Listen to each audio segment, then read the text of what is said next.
শীতকালীন সবজি পেঁয়াজের কলি। এটা আমরা কম বেশি সবাই চিনি, আর এটা দিয়ে এত মজার একটা রেসিপি আজকে ভিডিওটি না দেখলে বিশ্বাসই করবেন না।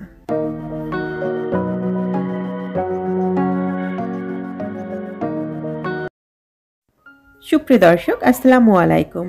সবাইকে শুভেচ্ছা জানাচ্ছি নতুন একটি এপিসোডে। আজকের পর্বে আপনাদের জন্য থাকছে পেঁয়াজের কলি দিয়ে দারুণ মজার একটি রেসিপি। বাজারে এখন প্রচুর পরিমাণে পেঁয়াজের কলি পাওয়া যায়, দামও কিন্তু খুবই কম, মাত্র 10 টাকায় এক আটি পেঁয়াজের কলি পেয়ে যাবেন। আর আজ আপনাদের পেঁয়াজের কলি দিয়ে দারুণ মজার একটি রেসিপি তৈরি করে দেখাবো। বাচ্চা থেকে বড় সবাই ভীষণভাবে পছন্দ করবে, তাই ভিডিওটি স্কিপ না করে সম্পূর্ণ দেখার অনুরোধ রইল। ভিডিও যদি ভালো লেগে যায় তাহলে প্লিজ চ্যানেলটি সাবস্ক্রাইব করে পাশে থাকা বেল বাটনটি অন করে দিবেন, আর অবশ্যই ভিডিওটিতে একটি লাইক দিয়ে দিবেন। রেসিপিটি তৈরি করার জন্য এখানে আমি এক আটি পেঁয়াজের কলি কুচি করে নিয়েছি। এরপর ভালো করে ধুয়ে নিয়ে পানি ঝরিয়ে নিয়েছি।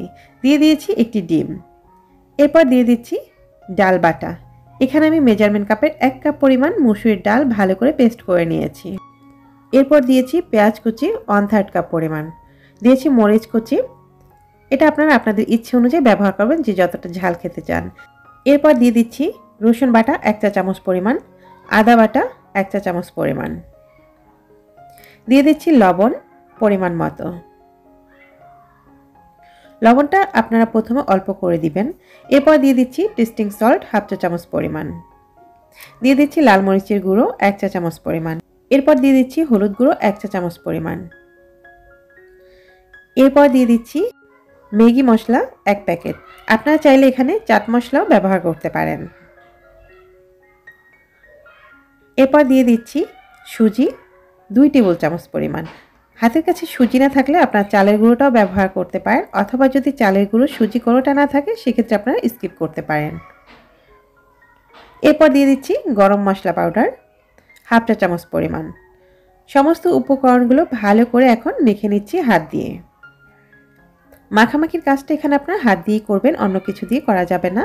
আর এটা সুন্দর করে একটু কষলে নেওয়ার চেষ্টা করবেন, যেহেতু পেঁয়াজের কলিটা একটু দানা দানা ভাব রয়েছে, সে কারণে এটা একটু ভালো করে হাত দিয়ে চটকে নিতে হবে, যেন সমস্ত মশলা এবং উপকরণগুলো একত্রে মিক্স হয়ে যায়। আমি ভালো করে মিক্স করে নিয়েছি। এরপর ভেজে নেওয়ার পালা। চুলায় একটি প্যান বসিয়ে তেল গরম করে নিয়েছি। তেলের পরিমাণটা একদম কম হলেও হবে না, আবার একদম বেশিরও প্রয়োজন নেই। লক্ষ্য রাখতে হবে যেন এই পকোড়াটা তেলের নিচে ডুবে থাকে, এই পরিমাণ তেল দিলে হবে। তেলটা আমি মিডিয়াম করে গরম করে নিয়েছি, একদম পুরোপুরি গরম করবেন না, লো এবং মিডিয়াম আঁচের মাঝামাঝি রেখে তেলটা গরম করে নিয়েছি। এরপর আমি পেঁয়াজি শেপ করে দিয়ে দিচ্ছি। একটা পাশ 1 মিনিটের মতো ভেজে নিয়ে তারপর আমি হালকা করে উল্টে দিচ্ছি।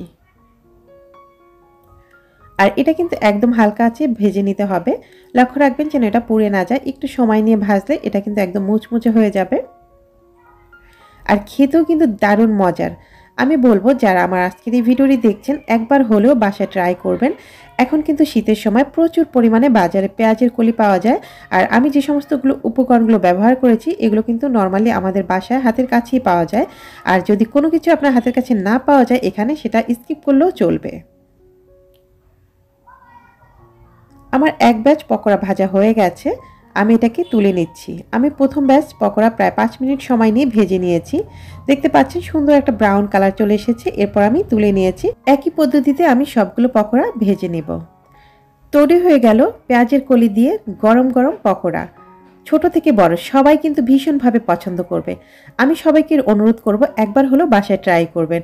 ভিডিওটি কেমন লাগলো সেটা কমেন্ট বক্সে জানাতে ভুল করবেন না। ভিডিও ভালো লাগলে চ্যানেলটি সাবস্ক্রাইব করে পাশে থাকবেন। আজ এই পর্যন্তই, দেখা হবে নতুন কোনো ভিডিও নিয়ে। আল্লাহ হাফিজ।